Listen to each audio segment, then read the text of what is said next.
exaltamos o Teu nome. Nós queremos dizer que somos muito gratos a Ti, porque um dia nós tivemos a oportunidade de sermos reconectados, religados a Ti, Senhor, pelo sacrifício de Jesus na cruz. Queremos dizer e declarar nessa manhã que nós reconhecemos que não foi em vão, porque Jesus se entregou. Nós temos direito de adentrar aos céus e de pisar no Santo dos Santos. Aleluia, aleluia, glória a Deus. Se você está feliz nessa manhã, dê um glória a Deus aí no seu lugar.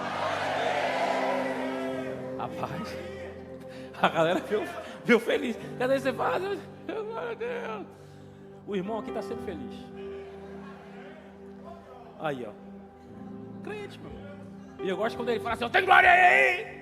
E até quem está dormindo se desperta. Mas amém, mas mais uma vez, dê um glória a Deus no seu lugar. Dê uma salva de palmas ao Senhor, porque Ele é digno de receber. Aleluia. Ó Senhor, para Ti, pois só Tu és digno, meu Pai, de receber toda honra, glória, louvor e exaltação. Nós Te adoramos nesta manhã. Aleluia. Vamos aproveitar que a gente está de pé rapidinho, e eu vou ler um trecho aqui da palavra do Senhor. Peguei até meu assistente hoje. O bispo agora está de óculos. Não, irmão, cada um tem um assistente que necessita. Esse é apenas um assistente. Evangelho segundo escreveu São Mateus, o primeiro evangelho do Novo Testamento, da Nova Aliança. E assim está escrito. Eu estou lendo na nova versão transformadora, na NVT, Mateus 5, versos 43 ao 48. Mateus 5, versos 43 ao 48. Vocês ouviram o que foi dito? Ame o seu próximo e odeie o seu inimigo. Porque está lá escrito em Levítico 19, 18. Eu, porém, lhes digo: amem os seus inimigos e orem por quem os persegue.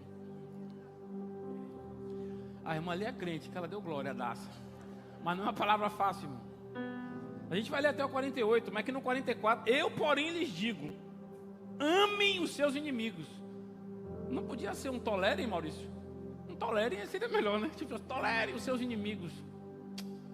Amem os seus inimigos e orem por quem os persegue. Desse modo como? Amando os inimigos e orando por quem te persegue, vocês agirão como verdadeiros filhos de seu Pai, Pai com P maiúsculo, aquele que está no céu. Pois Ele dá luz de sol, tanto aos maus como aos bons, e faz chover tanto sobre os justos, como sobre os injustos. 46, preste atenção, se você até aqui não prestou atenção em nada, preste atenção nisso. 46, se amarem apenas aqueles que os amam, que recompensa receberão? Até os cobradores de imposto fazem o mesmo. Irmão, quando ele coloca, na sua versão pode estar cobradores de imposto, não pode estar os publicanos, que eram pessoas do povo, do meio deles, que eram contratados para cobrar os do deles. Se tinha alguém que você podia ter raiva, era esse tal. Era o famoso peru, né? Olha o Hinaldo ali. Está de sapato novo. Está de sapato novo, ganhou mais dinheiro. Se ganhou mais dinheiro, tem que pagar mais imposto. Era o publicano, irmão. Era o dedo duro, era ele. Então, e ele diz: se amarem apenas que os amam, que recompensa você receberá? Até os cobradores de impostos, os publicanos fazem isso também. Se cumprimentarem apenas os seus amigos, que estão fazendo demais? Até os gentios fazem isso. Portanto, sejam perfeitos, como perfeito é o seu Pai Celestial. Pega esse último versículo: sejam perfeitos como o seu Pai Celestial é perfeito. A gente tem que ser imitador dele. E o que é que ele nos ensina a fazer? Ame os seus inimigos e orem por quem persegue vocês. E quando chega no 46 é uma grande chave: se você amar apenas aqueles que te amam, que recompensa vocês vão receber? Senhor da glória, essa é a tua hora. Nós te agradecemos, Pai, porque a tua palavra foi lida, uma pequena porção. Aplica ela nos nossos corações. Nós sabemos que ela não volta vazia, Deus. E aquilo que está separado para a gente conversar nesta manhã, Destapa os ouvidos, Senhor, para que o teu povo possa entender.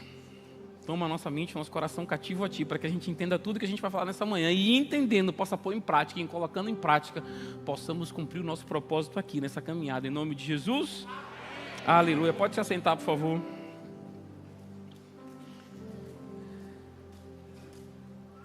Isso foi uma coisa que mexeu comigo, sabe? Quando fala assim que você tem que, amar os inimigos, é duro. Você sentiu daí que você ficou assim, Deus, eu vou procurar outras versões da Bíblia, só vai piorar, irmão, nem mexa, eu peguei a mais light.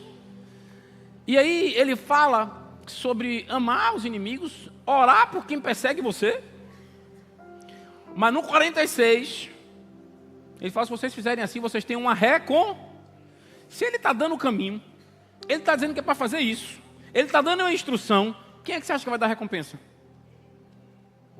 Pastor Luquinhas aqui pegou já a chave. Ele já pode ir para casa. Deus te abençoe. Que a graça do Senhor Jesus. Você pode partir, que você já entendeu. Ele deu na hora, meu irmão. Então vamos lá. Muitas vezes a gente quer fugir do inimigo. A gente não quer abençoar o inimigo. Não quer orar por ele, não quer orar por quem persegue. Porque não está entendendo que os inimigos podem e quase sempre nos abençoam. E hoje, nesta manhã, nós vamos falar sobre abençoados pelos inimigos. Meu irmão, a cara do inimigo, Cristo amigo, meu irmão. Senhor, contém a besta fera aí. E eu quero falar simples e diretamente sobre ser abençoado pelos inimigos.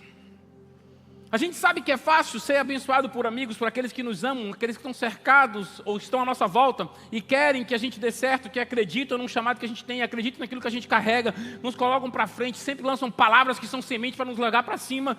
Mas muitas vezes quando a gente vê o inimigo, a gente fala, vamos sair dali porque ali não vai dar nada, não presta, não entendendo que os inimigos também, ou na maioria das vezes, chegam para nos promover, para nos tirar da zona de conforto, nos fazer avançar ainda mais e ir mais longe. Aí os corajosos deram lá, glória a Deus, os frouxos, vou mexer com você hoje. Hoje você vai sair da sua zona de conforto. Vou lhe apertar. Hoje é o dia.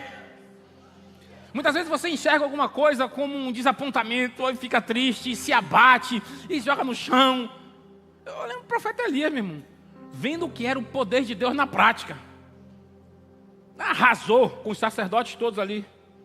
De sacerdotisa de Baal e tudo mais, de Azerá. Aí Jezabel disse, vou lhe matar, fugiu. Deus me leve, Deus, me leve. Quando você vive experiências com Deus e quando você passa por adversidades com Deus, meu irmão, você sabe que Ele te livra.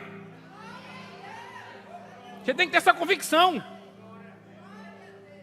Não fique com frouxidão nem com medo de inimigo, não. O inimigo a gente não corre dele, a gente corre para cima dele. Eu não lembro quando foi. Eu li uma coisa muito interessante. Nos Estados Unidos, tem grandes criações de bois, de búfalos e etc. Se não me engano, é no Tennessee que eles viram esse fenômeno e eu achei isso top. Quando viu uma grande tempestade, meu irmão, trovão, raio, parecendo que o mundo estava acabando. E ele vinha, e geralmente quando você vê a tempestade, vai chegando a nuvem e ela vai chegando para cima de você, né? Ontem quem correu, viu que na corrida a gente estava correndo e a gente correu no sentido de Itapuã e correu em direção à chuva. E aí a manada ou as manadas ali dos bovinos, quando a chuva vem, eles vão correndo da chuva. E eles correm, mas vai chegar um lugar que eles não vão ter como avançar mais, porque vai ter seca, vai ter tudo mais, e eles vão correndo da chuva. Não estou me molhando, e vai chegar um lugar, não tem para onde ir, a chuva, em cima. E o bubalino, o búfalo é o contrário. Quando a chuva vem vindo, ele corre para cima da tempestade. Só que a tempestade está vindo numa velocidade tão grande, ele está indo numa velocidade tão grande que ela passa e nem sente. E muitas vezes, porque a gente não tem coragem de se lançar em direção ao inimigo, a gente fica mais tempo penando numa guerra, porque não teve coragem de avançar. A Bíblia fala que quando os filhos de Israel estavam saindo do Egito, porque eles não tiveram coragem de enfrentar uma batalha, rodaram 40 anos no deserto. Pela frouxidão de uma batalha, 40 anos rodando no ermo.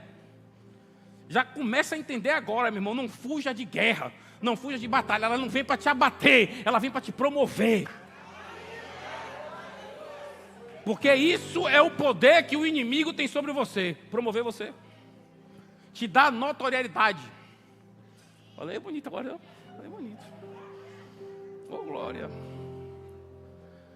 Tem muita situação que você pode não gostar, pode não ter gostado, mas é parte do plano de Deus para a sua vida. Imagine, Davi seria sempre conhecido como um pastorzinho, o menor da casa de Jessé. Aquele que fica por detrás das malhadas, aquele que cuida das ovelhas. Mas um dia, um gigante se levantou contra a nação. E aquele soberano desconhecido, pastorzinho de ovelhas, foi o único que disse: em nome dele, eu vou contra você. E no dia que ele decidiu enfrentar o gigante, o maior inimigo que a nação de Israel já tinha visto até então, de estatura, fazendo guerreiros tremerem, quando Davi partiu para cima de Golias, ele se tornou conhecido. Golias foi estrategicamente colocado por Deus para que Davi derrotasse Golias e para que Davi fosse conhecido e fosse promovido. Eu anotei aqui um texto bíblico que está em 1 Samuel 18:30, presta atenção. Isso é uma outra passagem mais na frente na vida de Davi, mas se aplica a essa batalha dele com Golias e se aplica a mim e a você. Porque muitas vezes a gente vê uma batalha, vê alguma dificuldade e a gente quer fugir dela. Como é que eu consigo contornar?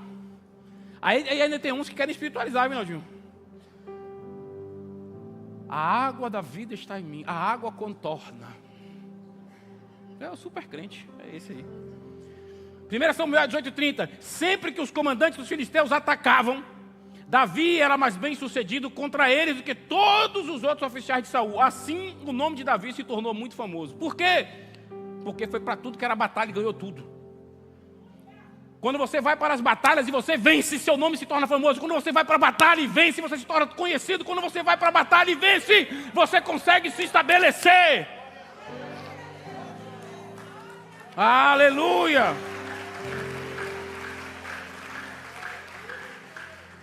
Você vai sair daqui hoje entendendo que você não vai reclamar mais quando aparecer um inimigo na sua frente. Não, mas tem aquela gente que fala assim: não, mas ele é um atrasalado. Não, meu irmão, ele é um adiantalado. Ele está te promovendo, ele está fazendo o seu nome conhecido, ele está fortalecendo quem é você, a sua história, a sua natureza. Você está se firmando porque ele está te atacando. Entenda isso. Ele está fazendo com que você avance. É uma estratégia de Deus para que você chegue no seu lugar de governo, no seu lugar de domínio, para que você ocupe o trono que Ele tem para você. Ah, meu Deus! E Davi era pequenininho, Golias era grandão. Depois que Davi derrota Golias, procure na Bíblia que você ouve mais falar de Golias, acabou. Sumiu. E Davi até hoje se fala. Até hoje fala, você vai em Israel, meu irmão, tudo é Davi. Cidade de Davi, torre de Davi, café de Davi. Duvidar até pão de queijo de Davi tem. Até hoje. Procura o quê? Botar o nome Davi.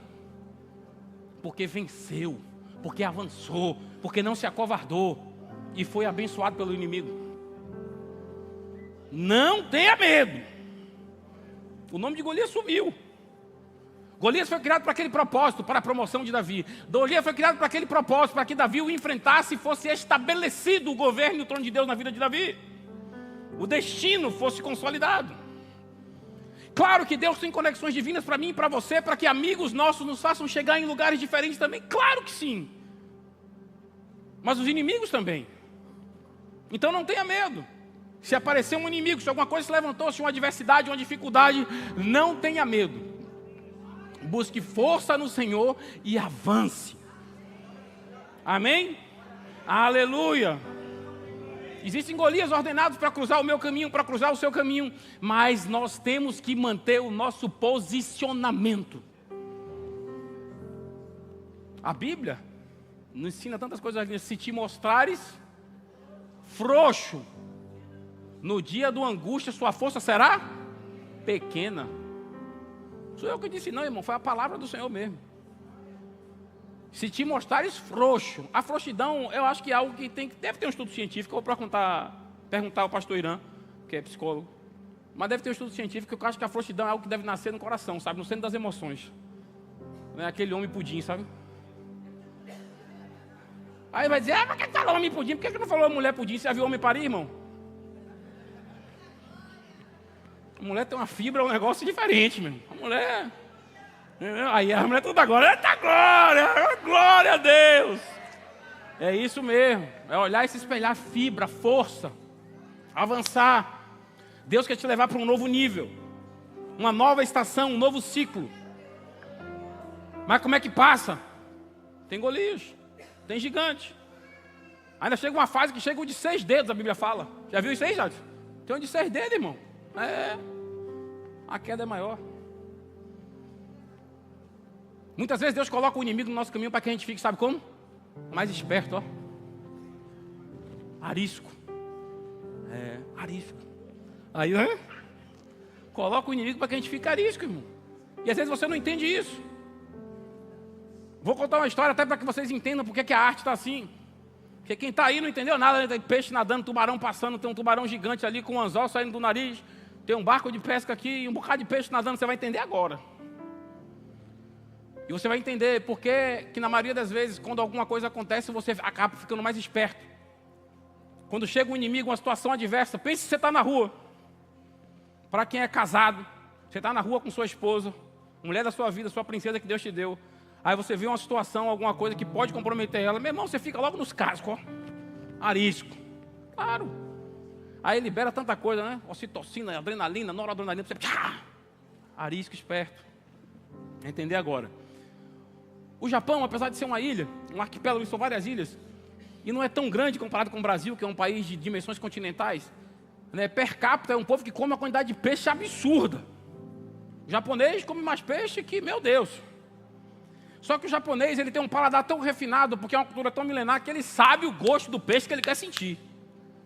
E o peixe bom é o peixe fresco. Então o japonês, que tem uma frota tão grande de... não é nem de barcos, meu Deus, é de navios pesqueiros hoje em dia. Ele sai e na costa do Japão, no entorno do Japão, não tem mais peixe. Porque eles estão pescando há milhares de anos, que é a proteína primordial deles de alimentação. Então, com o passar dos anos, eles foram se afastando mais para que eles pudessem ter peixe para comer. Só que como a distância estava maior, não tinha como trazer o peixe fresco. Então, a tecnologia, eles desenvolveram dentro do navio tanques resfriados, para que eles pudessem pegar o peixe, tratar o peixe e congelar o peixe e trazer de volta. E foi algo revolucionário. E eles trouxeram de volta esses peixes para o Japão e uau! Não vendeu! Porque o sabor que eles pagavam um alto preço era um peixe fresco. E o peixe congelado o povo não quis.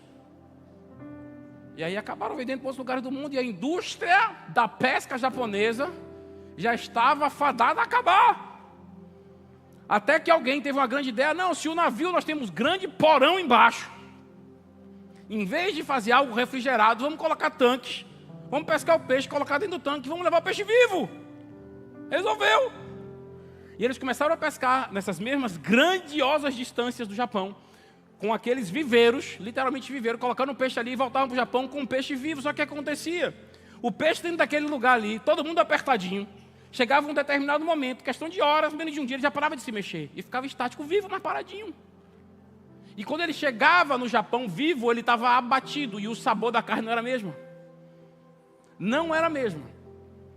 Substâncias químicas que o peixe liberava, então não era mesmo. Um peixe apático.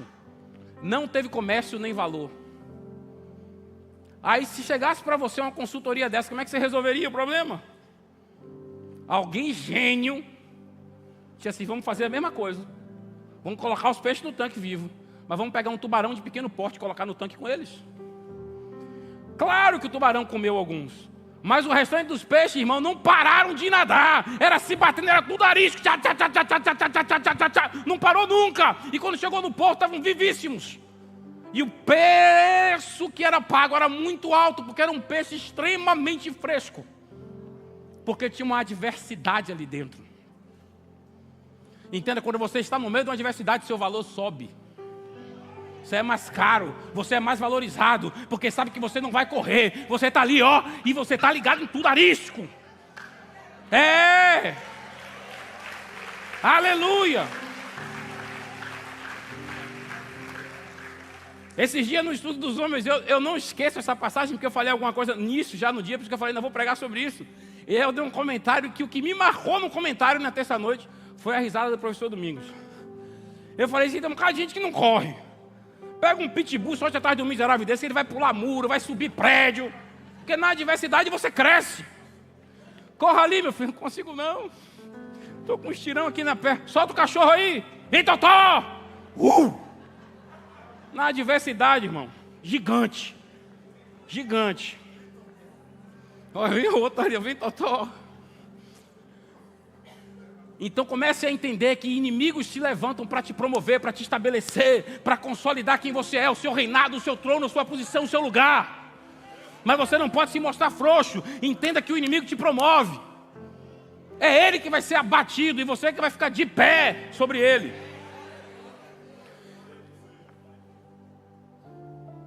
Longe foram buscar peixe. E os peixinhos tudo arisco na volta, porque o tubarão estava ali dentro. Antes era tudo letárgico, ó. Um encostadinho um no outro, ó. Barbatana com barbatana, só. Continue a nadar, continue a nadar. Um tubarão entrou, o elétrico. Aí traga essa história para a sua realidade. Você já entendeu, quando você chega em algum lugar, que é um objetivo seu de vida que você atinge, você faz o quê? A maioria, a grande maioria dos acidentes de trânsito, de carro, acontecem na proximidade de casa. A pessoa está viajando a noite toda, vem ligado. Chegou perto de casa, está 3 km de casa. Muitas vezes acontece o acidente, por quê? Porque relaxou que está chegando no objetivo. Se o objetivo já está perto, que você consegue ver, se mantenha mais esperto ainda. Porque se alguma adversidade aparecer nos últimos instantes, você estará pronto para enfrentar e consolidar a posição que Deus quer te entregar. Não evite desafios. Pule para dentro do desafio. Ah, mas meu desafio é muito grande, bicho. É porque o lugar que Deus quer te colocar é muito alto. Entenda isso. Mas não fuja. Não desista. Reorganize, busque determinação no Senhor, busque força, busque mais conhecimento, procure ajuda daqueles que te cercam, mas avance. Ah, mas eu já alcancei meus objetivos, estavam pequenos, bote maiores e avance. Você viu que a maioria que dá o amém é mulher, você viu? Olha, irmão, se gera a vida, se pare, não tem medo de nada. Aí, ó, aleluia, Jesus. Vai botar meu objetivo, homem, mas eu já cheguei num lugar tão bom. Pode chegar mais longe. Coloca um tubarão, meu irmão, se atraque com ele. Coloca um tubarão dentro de sua vida, dentro do seu tanque, se atraque com ele, é você e ele. É porque eu sou de uma outra geração. André ali é de minha geração. Eu sou da geração, irmão, de Crocodilo Dundee. Sabe? Eu sou da geração de Rambo. Você pensou em Rambo? Meu irmão, Rambo era o mundo contra ele. Ele tinha um arco e flecha e uma faca e o mundo se perdia e Rambo ganhava. Rambo é minha geração. Crocodilo Dundee. O cara pegava aquele crocodilo do Nilo, se abraçava com ele. Chegava do outro lado, estava quem? Crocodilo Dundee. Tinha 2 arranhão, supercílio aberto e o jacaré virou carne moída. Essa é a minha geração. Agora, eu não vou nem comentar. Guarde isso no seu coração. Nós que somos da geração do Rambo, meu irmão. O Rambo enfrenta. Entendeu? E a faca do Rambo é o máximo. Tem tudo ali dentro da faca do Rambo. É um tanque de guerra, é um MacGyver com Rambo. É um negócio que é indestrutível quase. Mas avança por cima dos inimigos, não se abate, meu irmão. Não fique procurando desculpa, não, avance. Deus, Ele usa os nossos inimigos, as nossas adversidades para nos abençoar, para nos fortalecer, para fazer a gente expandir. Muitas vezes os inimigos que vêm sobre a nossa vida nos fazem a gente buscar Deus mais intensamente.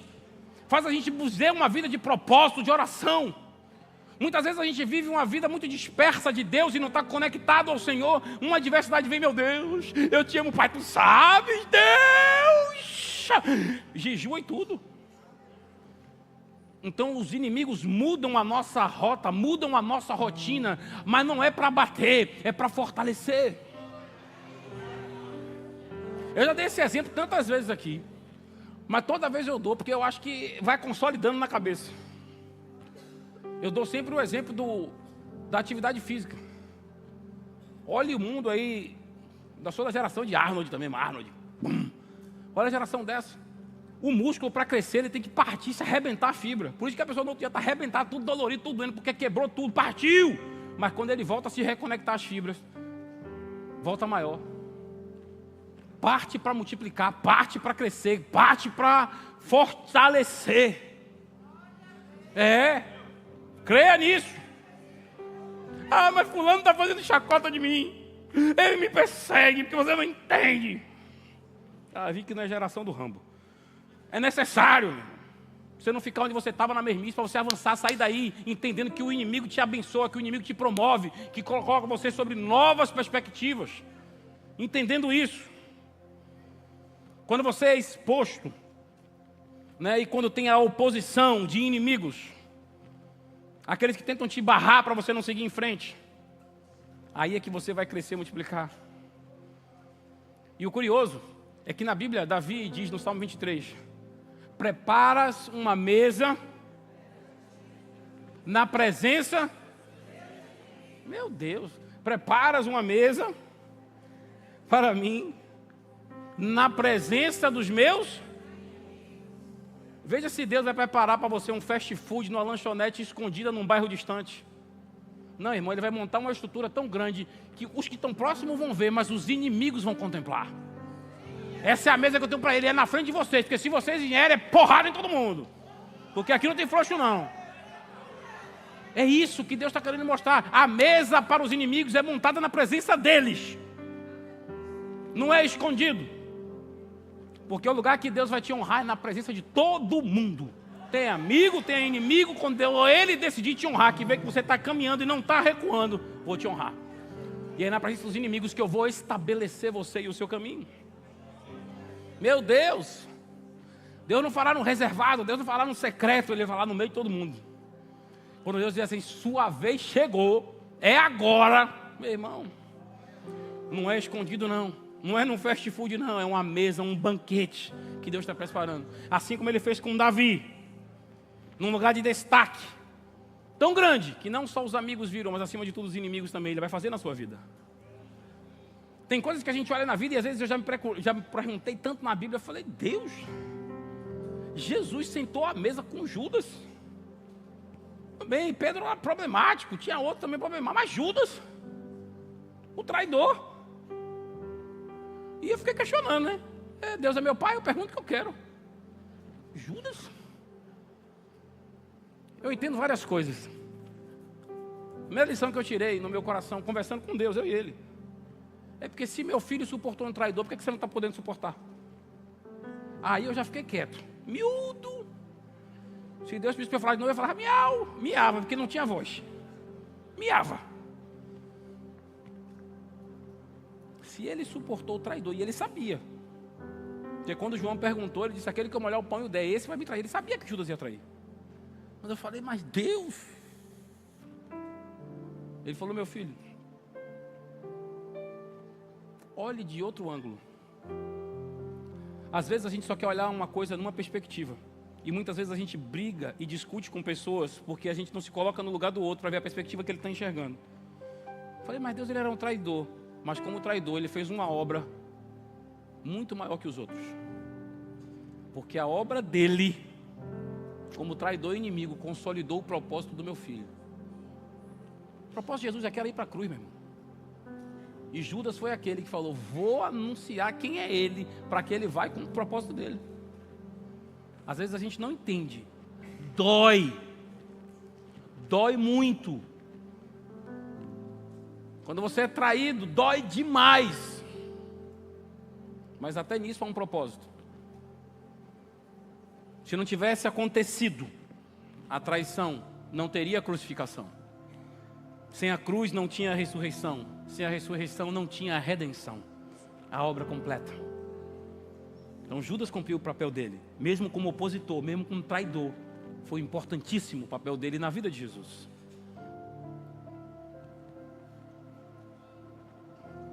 E às vezes a gente ouve. Porque o simples fato de ouvir não é problema. Uma coisa é você dar ouvidos, é diferente.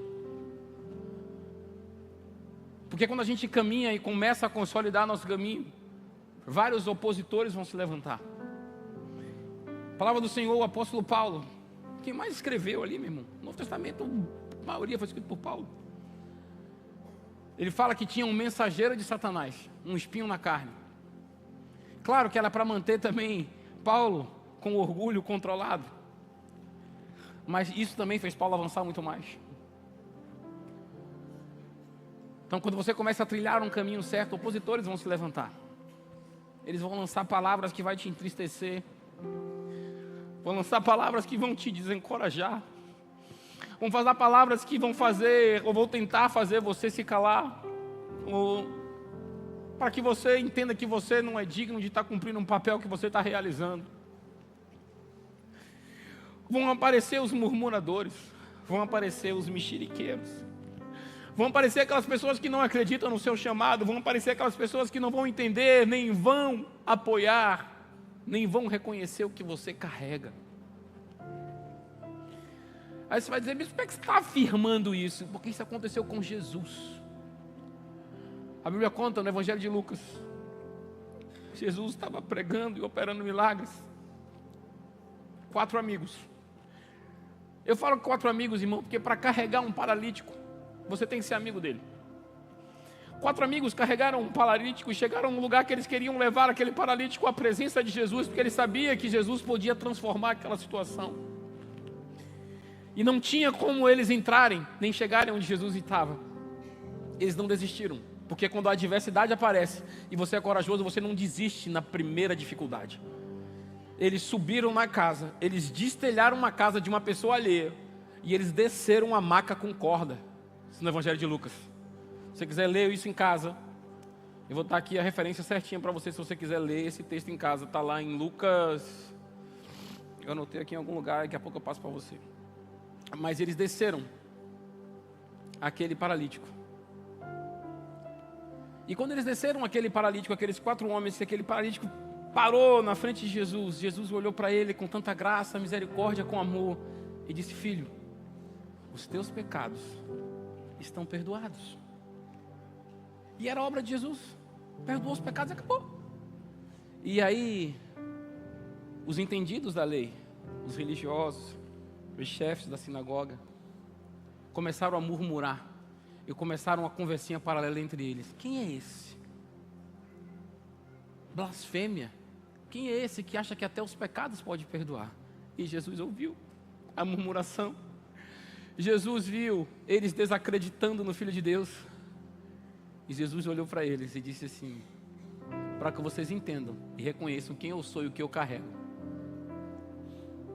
É muito mais fácil dizer seus pecados estão perdoados do que levanta, toma tua cama e anda. Então olhou para o homem e falou: agora levanta, toma tua cama e vai. E o paralítico levantou e partiu, porque quando os murmuradores te cercarem e começarem a falar de você e desacreditar do que você carrega, Deus vai vir com algo novo, fresco, sobrenatural sobre a tua vida, para que você nele tenha autoridade de realizar o sobrenatural aqui. Você não vai se abater quando as pessoas que não acreditam em você, nem no seu chamado, nem no que você carrega, começarem a falar de você, porque você vai estar firmado na rocha das eras e vai comandar aquilo que Ele mandar você comandar, e vai acontecer para a glória dEle. Quando as pessoas começarem a falar de você, começarem a murmurar, começarem a julgar, não se preocupe. Deus está atento e está ouvindo. Ele está te colocando numa posição para que Ele possa te abençoar e você abençoe aqueles que estão ao seu lado de uma forma muito mais tremenda e profunda. Não lute batalhas que não importam. Não lute batalhas que não são suas. Entre naquilo que é para você lutar, porque em Deus a vitória será tua, amém? Eu aprendi a ser grato a Deus pelos meus amigos, mas eu aprendi a ser grato também pelos meus inimigos. Sem os murmuradores, talvez aquele paralítico não sairia dali curado. Sairia apenas com os pecados perdoados. Sem Golias, talvez Davi não tivesse o trono. Sem Judas, não haveria um túmulo vazio. Não se sinta mal se as pessoas têm te pressionado e te colocado sob pressão todo o tempo. Não sinta mal se o inimigo muitas vezes te pressiona, você achando que ele está te pressionando para você parar a sua jornada e a sua caminhada. Quem aqui já teve a oportunidade na vida de ou lavar carro ou molhar o jardim, molhar a planta? Com a mangueira, vai ficar mais claro ainda. Você já viu que quando você abre a água e a mangueira, a água não está como você queria, está meio fraca, o que é que você faz? Você tapa a boca, né? O que é que acontece? A água vai mais longe, irmão. Quando tentarem tapar você, a pressão vai ser maior, você vai mais longe ainda. Quando tentarem te segurar, você vai mais longe ainda. Mas estão me empurrando para baixo, bicho, meu Deus, não estou me acabando. Você é mola, quando ele empurrar e soltar, o seu pulo vai ser muito maior. Não tem pressão que possa te parar. Quanto mais te apertar, mais longe você vai chegar. Não foi à toa que Jesus, quando estava em momentos antes de ir para a cruz, ele estava no Getsemane, no Jardim das Oliveiras, ou no lagar do azeite, num lugar de prensa, lugar de pressão. Porque você não consegue extrair óleo puro, virgem, caro da azeitona se você não espremer, não moer, não pisar, não quebrar. Mas entenda uma coisa, uma azeitona é muito baratinha. E o azeite extra virgem é muito mais caro. Uma azeitona apodrece rápido, o azeite não tem validade. Porque quando você passa pelo processo e você é moído, seu valor aumenta e sua validade é eterna. Mas não se afrouxe, avance. Quando Jesus estava para ser crucificado, ele parou no jardim do Getsemane, literalmente, no lugar de prensa, Jardim das Oliveiras.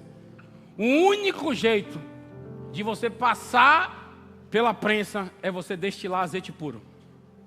Mas se alegre, quando você é apertado, vai sair azeite, amém? Não se entristeça. Não ache ruim passar por pressões e prensas. Você vai descobrir, quando você passar por pressões e prensas, o valor do que você tem e do que você carrega no seu interior. Amém? Glória a Deus, vamos ficar de pé. Aleluia.